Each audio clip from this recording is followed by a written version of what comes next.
Good morning everyone, welcome back to the channel. নতুন ব্লগে তোমাদের সবাইকে স্বাগত। শুক্রবার মানে উইকেন্ড মানে ছুটি মানে গরম গরম লুচি, ওইসবের কোনো সিন নেই এখন। আপাতত চলেছি অফিসে। দিল্লি দূর হয়, মানে এখন একটা দিন বাকি উইকেন্ড আসতে। একটা দিন না, আজকে সন্ধ্যাবেলা থেকেই মোটামুটি উইকেন্ডে ঢুকে যাচ্ছি। ফ্রাইডেতে মোটামুটি উইকেন্ডের মুডই চলে, কাজ টাজও মোটামুটি হালকা থাকে, বাট আজকে শুক্রবারটা একটু ইম্পর্টেন্ট। আজকে হয়তো ওয়ার্ক ফ্রম হোম করলেও করতে পারতাম, কারণ কয়েকটা কাজ ছিল বাড়িতে, বাট না, আজকে অফিস যেতেই হবে। তো একটু যাই, গিয়ে ঘুরে আসি, কয়েকটা ইম্পর্টেন্ট কাজ আছে, সেগুলো সারি। মেবি তাড়াতাড়ি বেরিয়ে আসার চেষ্টা করব যদি কাজগুলো অন টাইম মিটে যায়। এবং দাঁড়াও, একটা গর্ত আছে, একটু বাঁচিয়ে নিই। হ্যাঁ, তো যেটা বলছিলাম, আসলে মানে গাড়ি চালাতে চালাতে ভিডিও করা তো জেনারেলি এটা অ্যাভয়েড করি। প্রিয়াঙ্কা থাকলে প্রিয়াঙ্কাই ফোনটা ধরে, বাট আদারওয়াইজ খুব সাবধান হয়ে আর কি করি, তাই জন্য। যাই হোক, আপাতত তো অফিস যাচ্ছি, বাজে 9টা। তোমরা তো গতকালের ব্লগটা দেখেছো যে কি ঠান্ডা এখানে। আজকে সকালবেলা মানে যা হাওয়াটা দিচ্ছে, বাড়ি থেকে বেরিয়েই যে পরিমাণে হাওয়াটা খেলাম আমি আজকে, মানে কালকের থেকেও মারাত্মক।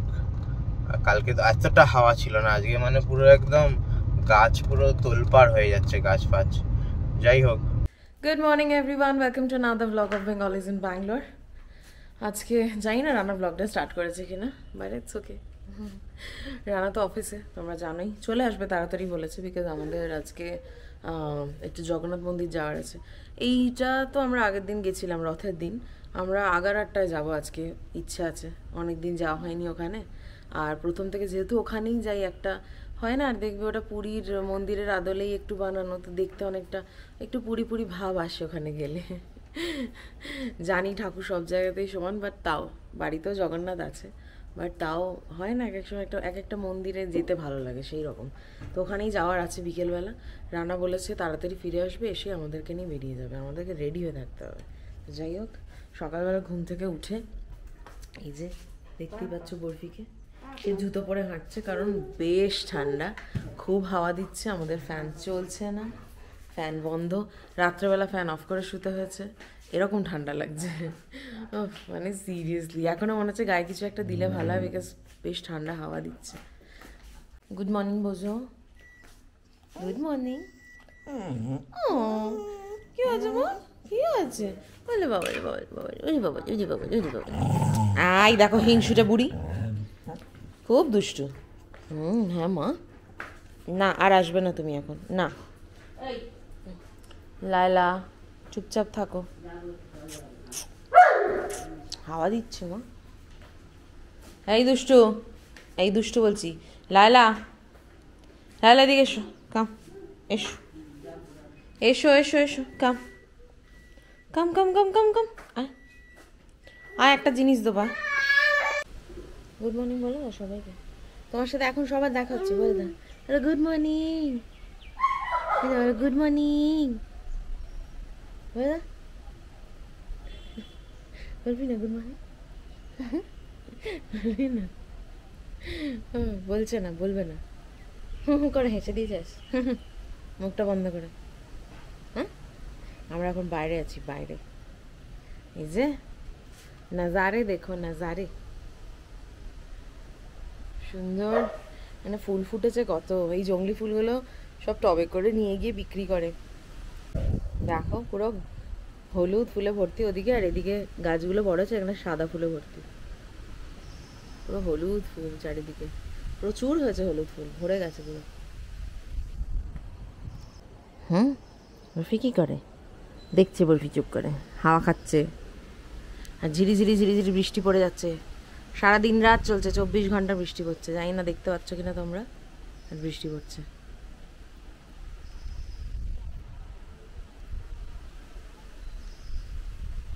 এখন অতটা ঠান্ডা লাগছে না, ওটা আসলে সকালবেলা উঠে ওরকম হচ্ছিল তো, মানে হঠাৎ করে হাওয়াটা বুঝতে পারিনি, সেই কারণে খুব একটা হাওয়াটা ঠান্ডা নয়, মানে একটা ওয়েদার বৃষ্টি পড়লে যেরকম হয়, এটা হালকা হালকা বেশ কিছুটা গায়ে দিলে ভালো লাগবে সেই রকম, বাট সেটা যদি বিছানা হয় তাহলে, বাইরে অতটা লাগছে না মনে হচ্ছে না, এখন ঘরের ভেতরটাই হয়ে গেছে, বেলা বাড়ছে না। ঠিক ঠিক ঠিক ঠিক শিওর শিওর শিওর বলো বলো ঠিক ঠিক ঠিক বলো কি আর এর থেকে বাইরে যাওয়া যাবে না মা বৃষ্টি পড়ছে এখন চলো আমরা ঘরে যাই এ বাবারি দেখো ঝড় আমরা এখন খেতে বসছি এই হচ্ছে আমাদের আজকের খাবার আলু সেদ্ধ মানে আলু সেদ্ধটাকে ভালো করে মাখারও পেঁয়াজ লঙ্কা দিয়ে আর অমলেট সঙ্গে আছে ঘি মায়ের রান্না কলকাতা থেকে ঘি আর এখানে বরফিও খাচ্ছে বরফির আজকে হচ্ছে আলু সেদ্ধ মানে সেটা নুন আর মরিচ দেওয়া শুধু বিকজ বরফির নামবে যখন কিছুদিন বন্ধ থাকবে তাই একটু নানা রকমভাবে ওকে করে দেওয়া হচ্ছে তাই না ভালো তোমার ভালো খেতে আলুটা দারুণ খাবার আমিও খেয়ে দেখলাম বেশ ভালো খেতে না না খাও খাও আস্তে আস্তে আস্তে আস্তে আস্তে আস্তে আস্তে আস্তে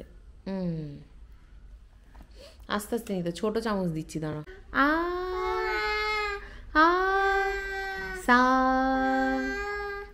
সা মুখ খুলে সা দাঁতটা আটকে না খুলে আ করো সা ই বাবা ই এটা আবার কি মাউথ অর্গান বাজাচ্ছিস ইস বরফি না না না না মা না এটা করে না আচ্ছা কর লাগলে কিন্তু কাঁদবি না তখন রানা বাইরে গাড়ি নিয়ে এসে দাঁড়িয়েছে ও অফিস থেকে চলে এসেছে আমরা রেডি হয়ে গেছি এই যে বরফি ওখানে রেডি মা রেডি একেবারে বাইরে গিয়ে দেখাচ্ছি বা গাড়ি দিকে দেখাচ্ছি আমিও রেডি হয়ে গেছি মন্দিরে যাব তো একটা হয় না ভেতরে একটু ইন্ডিয়ান পরে নিই আর কি তো সেই কারণে আর বরফি সব জিনিসপত্র গুছিয়ে নিয়েছি চলো বেরোই আমি বাড়ি এসে গেছিলাম বাইরেই দাঁড়িয়েছিলাম ভেতরে আর ঢুকিনি কারণ কিছু ফোন কলস ছিল প্লাস বাইরে ভেতরে ঢুকলে কি হতো লাইলা বসে দেখে আবার এক্সাইটেড হয়ে যেত তো তাই জন্য বাইরেই ওয়েট করলাম 10 মিনিট তার মধ্যে তুমি এসেছো তুমি যখন গাড়ি দাঁড় করেছি তখন থেকে চিৎকার করছি তখনই বুঝে গেছে দাদা চলো আমরা যাচ্ছি এখন এইচএসআর লেআউট জগন্নাথ মন্দির আমরা মন্দিরের সামনে এসে গেছি আর এই দেখো জগন্নাথের পাশে লাঠিটা নিয়ে যাচ্ছে সব পান্ডাগুলো সবাইকে নামাচ্ছে এক এক করে নামাচ্ছে হ্যাঁ আমরা আসছি গাড়িটা পার্ক করে এক্ষুনি আসছি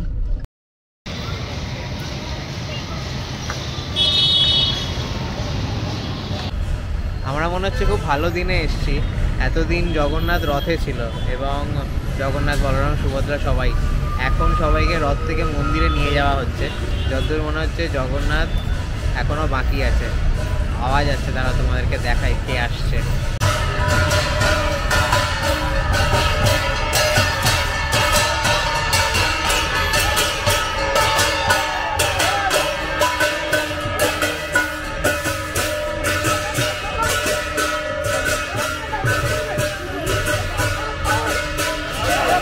সুভদ্রা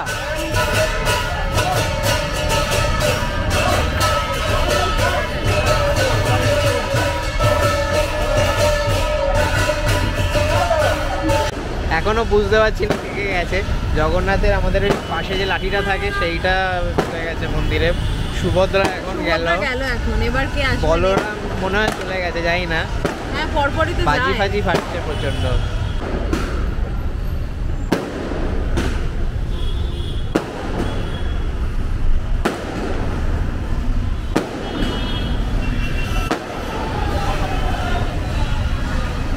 আমরা এখানে বৃষ্টিতে দাঁড়িয়ে আছি ছাতা নিয়ে বরফি একদম ঘুম থেকে উঠে চলে এসছে আমাকে চিনতে পারিনি এখনো হ্যাঁ তুই চিনতে পারিনি বাবাকে কি বলছে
ধরা ধরা মাল আসছে রসগোল্লা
আমাদের জগন্নাথ দর্শন হয়ে গেছে আজকে। যে মানে কি জিনিস দেখলাম, আগের দিন আমরা রথের দিনও দেখলাম জগন্নাথকে নিয়ে রথ থেকে মন্দিরে, রথ থেকে মন্দিরে, আজকেও রথ থেকে মন্দিরে।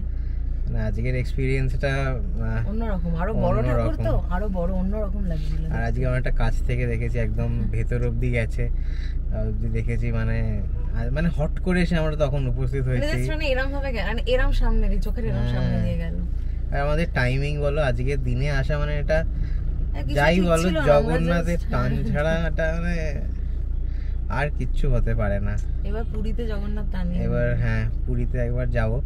আর আরেকটা কি বলতো, পুরীতে রথের সময় যে ভিড় হয় তখন মনে হয় না আমাদের মতো সাধারণ মানুষের ওইখানে এত কাছে গিয়ে পৌঁছানো সম্ভব। যাওয়াটাও একটা রিস্ক, বাট এইখানে আজকে আমরা যেটা এক্সপিরিয়েন্স করলাম, one of the best moments একদম, মানে নিঃসন্দেহে। বরফি একটু ভয় পেয়ে গেছিল জগন্নাথের, যেহেতু মূর্তিটা বড় জগন্নাথের এটা, সেই কারণে জগন্নাথের চোখ দুটো থেকে বরফি একটু ভয় পেয়ে অন্যদিকে ঘুরে গেছে। তারপরে বাজিটা দিয়ে ফাটছিল, তারপর বাজি ফাটছিল, সবকিছুই ছিল। আজকে একটু ভয় পেয়েছে দেখলাম। যাই হোক, চলো আমরা একটু চা খাবো, এবার চা খেয়ে বাড়ি চলে যাবো। ইউজুয়াল এসছি রানি চায়, এইচএসআর এসছে, একবার চা খাবো না সেটা কি হতে পারে? এই যে চলো চা খাওয়া হয়ে গেছে, পিছনে দেখছো বরফি করছে, দুধ খাবে, দুধ প্রচন্ড খিদে পেয়ে গেছে। বিস্কিট খেয়েছে, খাওয়া হয়ে গেছে, আমরা যতক্ষণ চা খাচ্ছিলাম ও বিস্কিট খেয়েছে। এখন যাচ্ছি আমরা বাড়ি, চলো লেটস গো। বাড়িতে এসে গেছি। অ্যাকচুয়ালি আজকে বেরোনোর আগে প্রিয়াঙ্কার শরীরটা খারাপ করেছিল, খুব সম্ভবত ঘুম হচ্ছে না লাস্ট 2-3 দিন রাত্রিরে। সেই কারণে জেনারেলি ঘুম না হলে যেটা হয় শরীরটা খারাপ হয়। তো তা মানে কাজে যাওয়ার ছিল, কাজটা দরকার ছিল, তো গেছে। গাড়িতে যেতে যেতে মোটামুটি শরীর খারাপ লাগছিল। ফেরার সময়ও সেম। এখন এসে একটু শুয়েছে, রেস্ট নিচ্ছে। আমি বললাম আর আজকে আর রান্না করো না, ফ্রাইড রাইস একটা আনিয়ে নিলাম, ওইটা জোম্যাটো করে দিয়েছি, ফ্রাইড রাইসটা চলে আসবে। প্রিয়াঙ্কা উঠেছিল, উঠে খেতে বসেছিল, কিন্তু খেতে পারিনি, ইচ্ছা করছে না খেতে। একটু সাদা ভাত ছিল, সেটা একটুখানি খেয়েছে কোনো রকমে। ওপরে শুতে চলে গেছে। বরফি রয়েছে এখনও নিচে, ওকে নিয়ে আমি ওপরে উঠবো, এখন মার কাছে রয়েছে। দেখা যাক প্রিয়াঙ্কার শরীরটা কেমন থাকে। আর চলো আজকের ব্লগটা এখানেই শেষ করছি। একটা প্রচণ্ড স্পেশাল ব্লগ আমাদের কাছে। আজকে যেভাবে জগন্নাথ দর্শন দিল, বেসিক্যালি আমাদের একটা কাজ ছিল, এখানে কাজটা করতে গেছিলাম, কাজ সেরে যখন জগন্নাথ মন্দিরে গেলাম, তারপরে যে দৃশ্যটা দেখলাম সারা জীবন মনে থাকবে। আর one of the best moments of our lives definitely. জানি না জগন্নাথের সাথে স্পেশাল একটা কানেকশন আছে, কি সেটা জানি না, মানে হয়তো এক্সপ্লেন করতে পারবো না। এটা কোনো কনসিয়াস কিছু নয়, জাস্ট একটা কি বলবো, মনের মধ্যেই রয়েছে একটা। আমি বলি আমি জগন্নাথের ফ্যান, তো সেটাই। আজকের ব্লগটা এখানেই শেষ করছি। যদি ভালো লেগে থাকে তাহলে do like, share, comment and subscribe to our channel. দেখা হচ্ছে পরের ব্লগে, ততক্ষণের জন্য জয় জগন্নাথ।